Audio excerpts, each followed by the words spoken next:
What's up, mob? Hey, it's your favorite industry outsider here. I got some more information. Feld is, or NBC, somebody's dropping the ball on the Detroit broadcast, but I'll get into that. A little bit more of the jet booing, and a few of the rookies that I forgot about. There's so many rookies in Detroit, but remember, subscribe.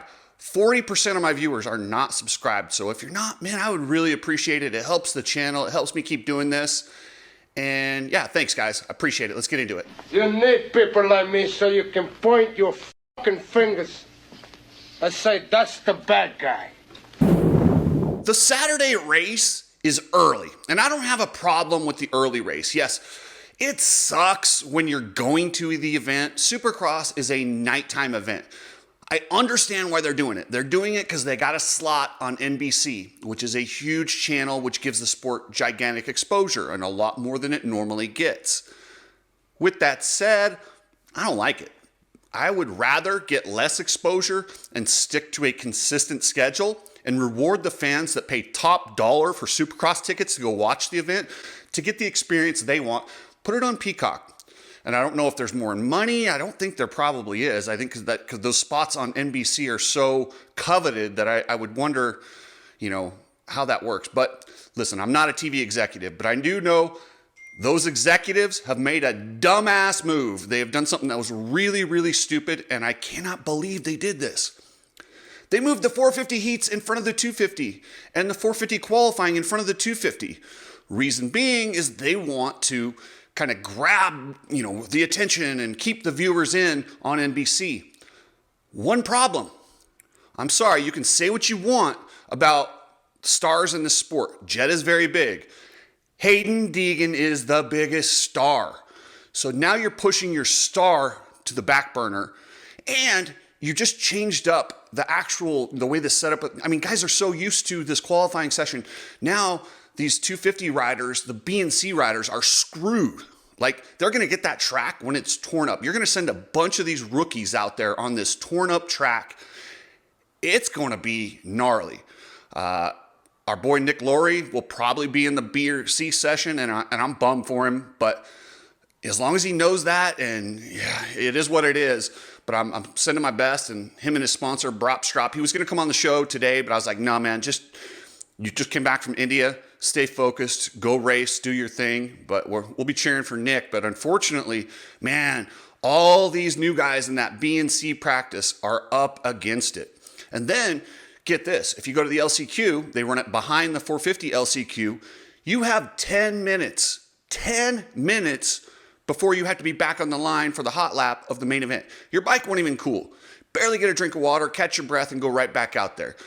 I'm sorry, but that's tough. That's asking an awful lot of these guys. And this is from people who don't understand the sport.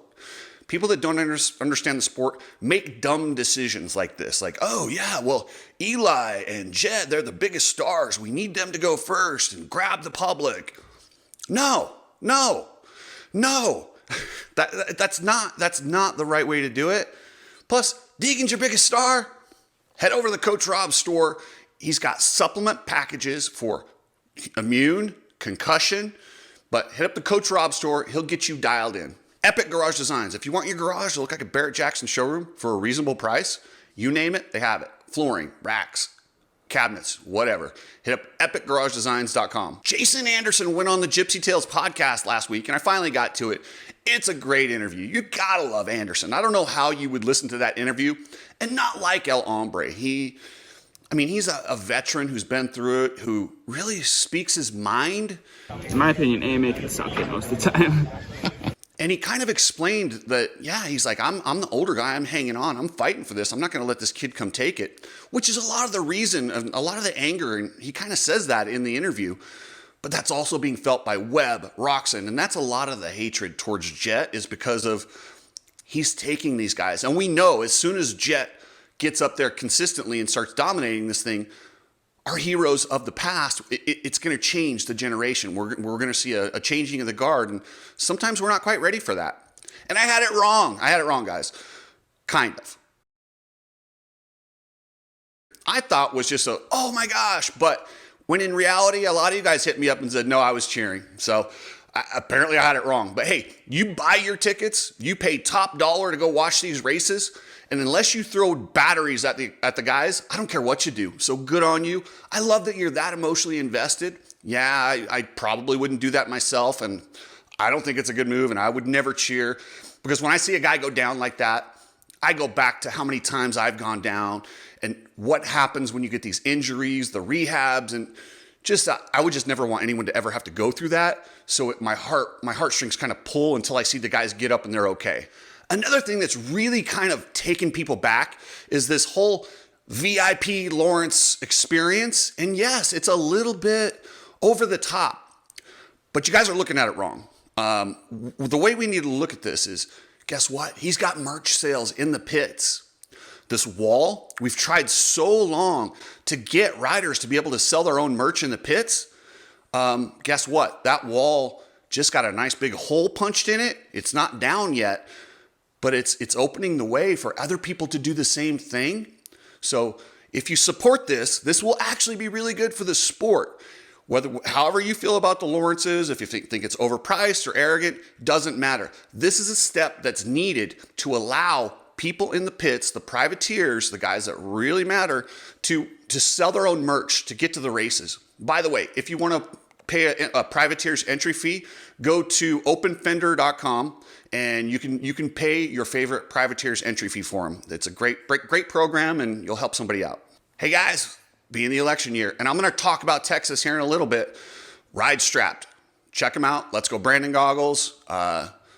Cool t-shirts. They made this bad guy t-shirt for me. Yeah, it's pretty cool. So check out ridestrap.com. And if you're shipping anything, use Precision Transport. Finally, a trucking company with some customer service and reasonable pricing. So last weekend, Cooper Webb was sick. And by the way, the AMA fined him for not being available for an interview after one of his races. The dude was sick. The AMA is ridiculous. They're an absolute joke, and I cannot believe that you're going to fine someone like Cooper Webb, who's ill, who didn't actually win the third main event, or the main event that they were talking about, that they wanted to hold him for an interview. Come on, you're just ridiculous now. In my opinion, AMA can suck it most of the time. Plus, I don't think you could fine these guys when you don't actually pay them. The purse is so small, and now you're going to take a piece of it? Come on, that's just ridiculous. And now, I'm not talking about their sponsor money. I'm talking about the AMA purse money. It's garbage. So stop taking your little pennies from these guys. It's petty. It's stupid. Poor guy was sick. By the way, that's something I'm going to watch this week. How many people get a cold? Does it go away in 3, 4, 5 days? No. He said he got it, woke up with it on Saturday. So that gives me, at a minimum 6 days before you start to really feel better. He probably didn't practice as much as he normally would. I will be watching him to see how he feels. Are his energy levels there? Did he miss practice? Did it hurt him? Sometimes, you get away with a week or two, but if it goes longer than that, I don't know. Those are things that wear people down, and it's something to keep an eye on. I hope that it doesn't, but that's something I'll be watching closely. I forgot about a couple rookies. I'm not sure how I forgot about Nick Romano, because he's good, but he did tear his ACL, so that's probably why I didn't see him all last year.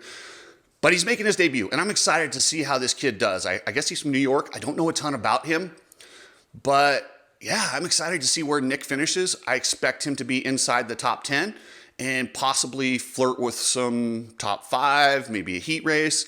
I'm just excited to see how he does. I hope they don't put him in the B practice, because everyone from the B session is going to have some slow times and it's going to be ugly. Preston Boastplug is also making his rookie debut, which I forgot about because he raced Futures last week and had a rough time. But that Bar X Suzuki team has really found something this year.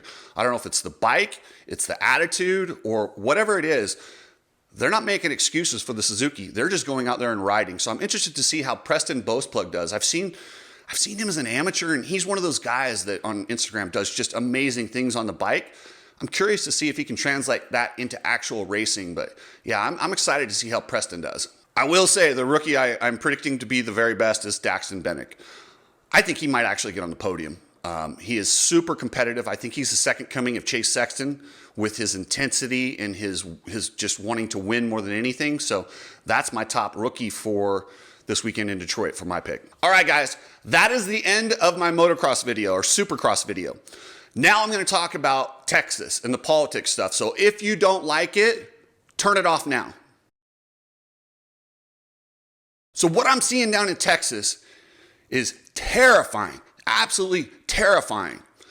I like to look at history and see how history goes. I feel like you can tell the future by looking at history. And we're seeing a lot of the exact same things we saw before the Civil War. Yes, presidents being pulled off ballots, states fighting with, the federal. It's scary as hell. I do not want that. That would be a mark of the end of civilization in our generation as we know it. I can't even imagine what would happen if we went into a civil war. While some people are like, yeah, let's get them, let's get them. Let me remind you that all you guys sitting home with your piles of guns, keep in mind, you're going to have an army coming against you because all these immigrants they're letting across, these military age men, what side do you think they're going to be on? The side that mandates vaccines, the side that has a socialist agenda, the side that wrecked everything during COVID and cost people jobs. And that's the side they're going to be on because that's the side letting them over. Now, this whole issue with the barbed wire in Texas has got to do what Texas has got to do to protect their border. I have no problem with the barbed wire. I do have a problem with Biden and not giving enough money. We're giving truckloads of money to wars across the world, but our immigration system is overwhelmed. Like, I understand it's hard for these immigrants to get in properly because there's such a wait. It's a cluster. We do not have an immigration system that works properly. Now, if you take that money, guess what? All that money we sent to Ukraine, or even just a nice chunk of it, let's triple up on that. Let's lock down the border and process people right, because I'm okay with people coming here. We all came here at one point, except for the Native Americans. So let's process people properly, bring them in, make them have ID to vote, because that's ludicrous to me. The only reason you'd want no ID to vote is so people who are illegally here can actually vote and you can pad elections. I don't see any other reason. This whole, some people don't have IDs. No, everybody has IDs. And you can get an ID if you're a citizen. It's not hard. You have to have it to get into a bar. You have to have it to drive a car. You have to have it to get on an airplane. I don't understand why voting is so different. That's just, to me, that's propaganda, and it's just a way of allowing manipulation of the election. And if we lose fair elections, which is really, really close or may have already even happened, well, I'll just say this. It has happened. George W. Bush didn't actually beat Al Gore, and I'm pretty sure there was some screwing around in the last election, of course. But this is how we protect it, guys. Just boost up immigration. Take the money. Stop paying Ukraine. Stop getting in everyone else's wars.